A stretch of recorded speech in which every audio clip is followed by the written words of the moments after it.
नमस्कार, मी निकेत इंगळे, प्रवक्ता मीरा भाईंदर शहर जिल्हा शिवसेना। दिवाळी निमित्त मुंबई शहरांमध्ये विविध पक्षातर्फे कार्यक्रम आयोजित केले जात आहेत।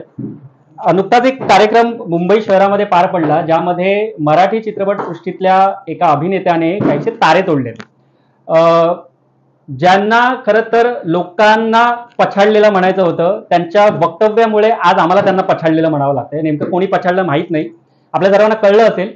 अभिनेते आणि निर्माते दिग्दर्शक कोठारे साहेब, या कोठारे साहेबांनी एक वक्तव्य केलं। ते म्हणे, आम्ही मोदी भक्त आहोत। आतापर्यंत अंध भक्त बघितले होते, आज जाहीरपणे त्यांनी सांगितलं की आम्ही मोदी भक्त आहोत आणि मुंबईमध्ये म्हणे कमळ फुलणार आहे आणि महापौर जो बसणार तो भाजपचाच आहे।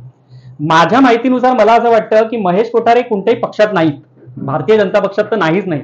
मात्र आजच्या दिवाळीच्या कार्यक्रमामध्ये नेमका पक्ष आणि त्याचा प्रचार त्यांच्या तोंडून का निघाला हा मोठा प्रश्न आहे। गेल्या काही दिवसांमध्ये आपण पाहतो आहे की लोकांच्या मागे ईडी लागल्यानंतर लोक भाजपामध्ये जातात, कारण की त्याच्यामध्ये त्यांना आश्रय मिळतो। मला वाटतं यांच्या मागे कोणती ईडी नाही, पण एखादी गाडी लागली हे सुज्ञ प्रेक्षकांना कळण्या इतपत आपण सगळेजण सुज्ञ आहोत।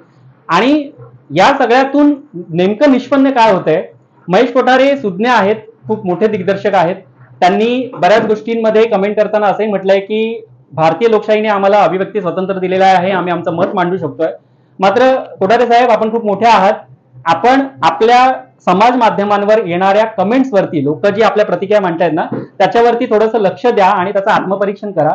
आपण आपलं मत मांडू शकता, मात्र कोणत्याही राजकीय पक्षाचा चुकीचा प्रचार करू नका, कारण की ज्या मराठी चित्रपट सृष्टीने आपल्याला मोठं केलं ना, त्या मराठी चित्रपट सृष्टीचे ज्यावेळी वाईट दिवस होते त्यावेळी याच बाळासाहेब ठाकरेंनी आणि याच शिवसेनेने मराठी चित्रपट सृष्टीला सोन्याचे दिवस दाखवून देण्याचं काम केलंय। कदाचित मला वाटतं तुम्ही विसरलात, त्यावेळी हे कुठलेही इतर पक्ष तुमच्या मदतीला धावले नव्हते। आजही त्याच मराठी माणसांनी आणि त्याच सर्वच लोकांनी आपल्याला मोठं केलेलं आहे। मात्र तरी सुद्धा तुमच्या तोंडून असं वक्तव्य येणं हे कुठेतरी खेदाची गोष्ट वाटते। एवढंच म्हणेन, आपल्याच मराठी चित्रपट सृष्टीतला एक संवाद आहे की नट म्हणून तुम्ही खूप चांगले होतात, बरे होतात, आतापर्यंत आमच्या सगळ्यांसाठी प्रिय होतात, तर माणूस म्हणून कुठेतरी आम्हाला भिकारड म्हणावं लागतंय। याचं कारण असं की कोठारे न म्हणता तुम्हाला कोठारेने म्हणावं लागतंय। भाजपच्या मंचावर गेलात म्हणून भाजपचे गुणगान गाताय, असं करू नका।